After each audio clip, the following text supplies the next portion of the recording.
Tras acceder Luis XVI a la convocatoria de los Estados Generales, entre otras cosas porque no tiene más remedio, si quiere reformar el sistema fiscal y la hacienda del Reino de Francia, bueno, pues las primeras sesiones empiezan el 5 de mayo. Desde mi punto de vista aquí se marca el inicio de la Revolución Francesa porque ya era revolucionario la convocatoria en sí misma, porque desde 1641, en tiempos de Luis XIII, no se convocaban estas asambleas. Los monarcas absolutos se habían acostumbrado a reinar al margen de este tipo de asambleas representativas. En un principio, fijaos la cantidad de diputados que tiene la asamblea. El tercer estado es prácticamente el doble de miembros que los del clero de la nobleza, pero se vota por estamentos. Por tanto, todas las medidas que el tercer estado pueda promover o pueda poner sobre la mesa siempre van a quedar 2 contra 1. Siempre van a ir en contra de sus intereses porque nobleza y clero, que son los estamentos privilegiados, pues van a votar siempre en contra de cualquier medida que pueda ir en contra de sus intereses. No obstante, dentro del clero y dentro de la nobleza también hay sectores reformistas, no revolucionarios, reformistas.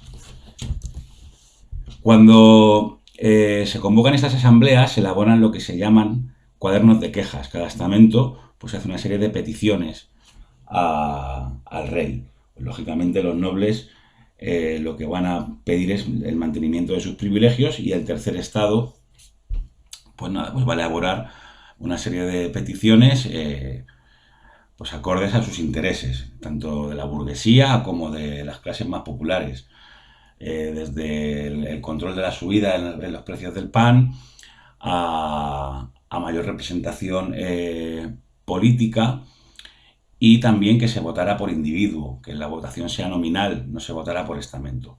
Uno de los representantes más activos del tercer estado es Manuel Joseph Sieyès, el abate Sieyès, que también va a colaborar o va a participar en la redacción de la Declaración de Derechos del Hombre y del Ciudadano de agosto de este mismo año, de 1789.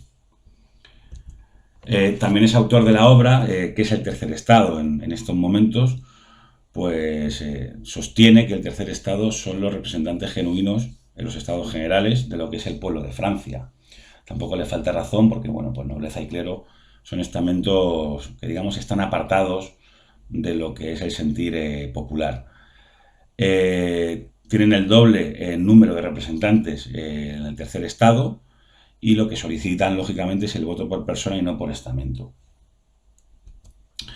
Pues un mes y medio después, mientras se siguen celebrando las sesiones en los estados generales, el 20 de junio de 1789, se produce otro acontecimiento, otro hito de la Revolución Francesa, y es que el tercer estado, porque las sesiones o bien eran conjuntas o bien el rey, digamos, que departía individualmente con cada uno de los estamentos. El tercer estado va o sostienen que van a la asamblea, a los estados generales, y se encuentran la puerta cerrada y bueno, pues se van a un frontón que hay cerca de los estados generales y junto también, como vemos aquí, clérigos reformistas y nobles, pues hacen lo que se llama el juramento del juego de pelota y se constituyen como Asamblea Nacional Constituyente.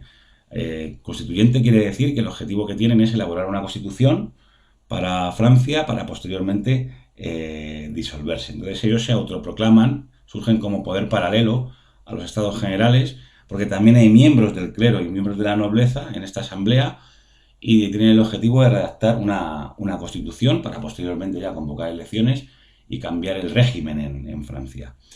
Es revolucionario porque es un cambio del absolutismo a un sistema constitucional, pero son reformistas en esta primera etapa. Estamos en junio de 1789. Y el 14 de julio se toma la Bastilla. Aquí los protagonistas es el pueblo. La cuestión de la revolución o de cualquier revolución es que cada grupo social pues la lleva a cabo en función de sus intereses. Por ejemplo, la de las élites ilustradas, que son partidarios de la monarquía constitucional, pues son estas élites, estos liberales muy moderados, ilustrados, a favor del sufragio censitario, que son mayoría en un principio en la Asamblea Nacional Constituyente, y lo que quieren es un modelo liberal aristocrático como el inglés. Luego, progresivamente, ir ampliando el sufragio, etcétera, como hicieron los británicos durante todo el siglo XIX. Luego también está la revolución o los intereses de las ciudades, con la burguesía mercantil. Aquí podemos encontrar también a los girondinos posteriormente, que son republicanos pero moderados. Gente de negocios, básicamente, comerciantes. Y la más peligrosa es la del campo o la de las clases populares, que están realmente siendo utilizadas por esta burguesía o por estas burguesías.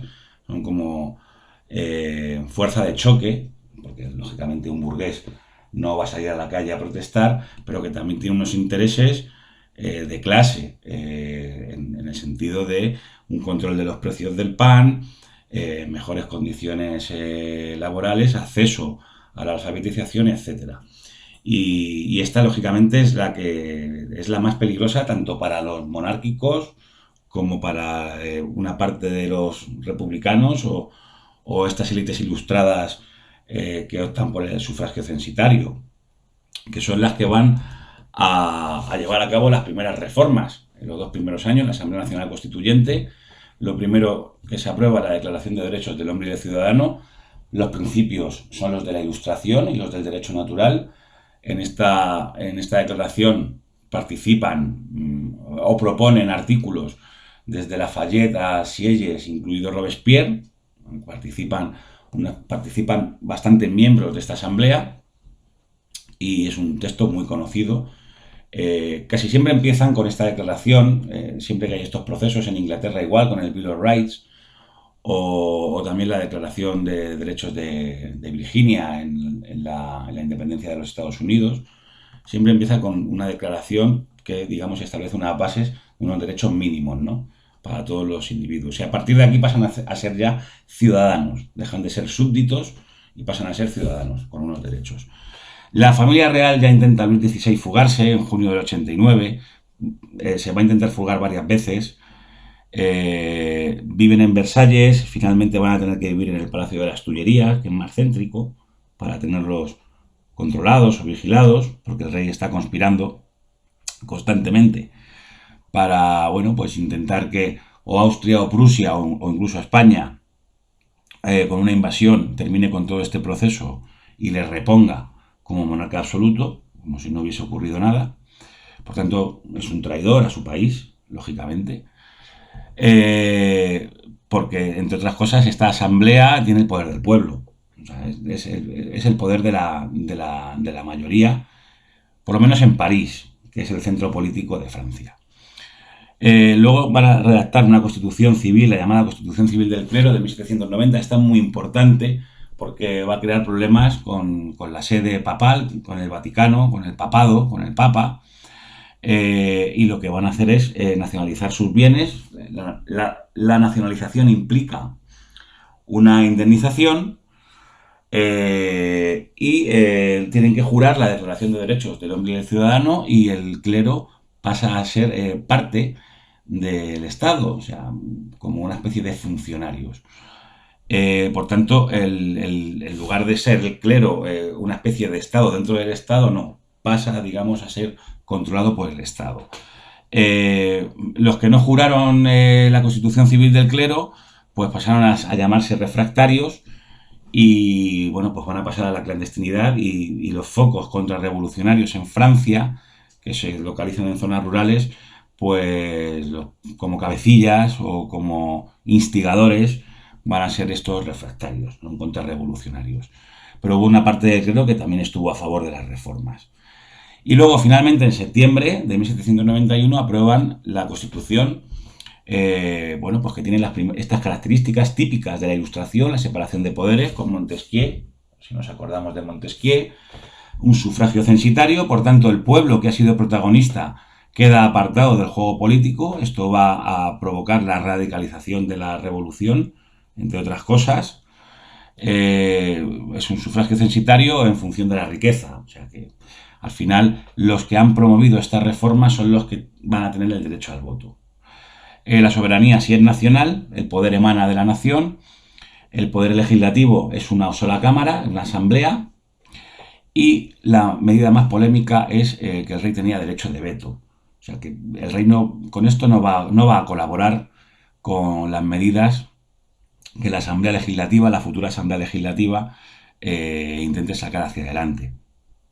Por tanto, al quedar el pueblo apartado, las clases populares apartadas del juego político y el derecho de veto que tenía el rey, son, digamos, uno de los factores o de las causas de la radicalización de la revolución. En este mapa, por ejemplo, se observa las zonas más oscuras donde los altos porcentajes de los clérigos juraron la Constitución civil. Y en las zonas más claras, los bajos porcentajes, donde hay mayoría de clero refractario, pues casualmente coinciden cuando ya Francia esté en guerra civil y en una guerra exterior, cuando ya han ejecutado a Luis XVI en enero de 1793, pues esas regiones van a ser los principales focos monárquicos, contrarrevolucionarios, absolutistas, como lo queramos llamar. Las zonas, por ejemplo, de la Bretaña, aquí, las guerras de la Vendée, que van a ser todas en esta zona, estas zonas limítrofes también con el Sacro Imperio Romano Germánico. Sin embargo, las zonas del centro, y si nos fijamos también estas zonas costeras con el puerto de Marsella, digamos que son donde el clero, pues digamos que colabora con las reformas y han jurado la constitución civil del clero.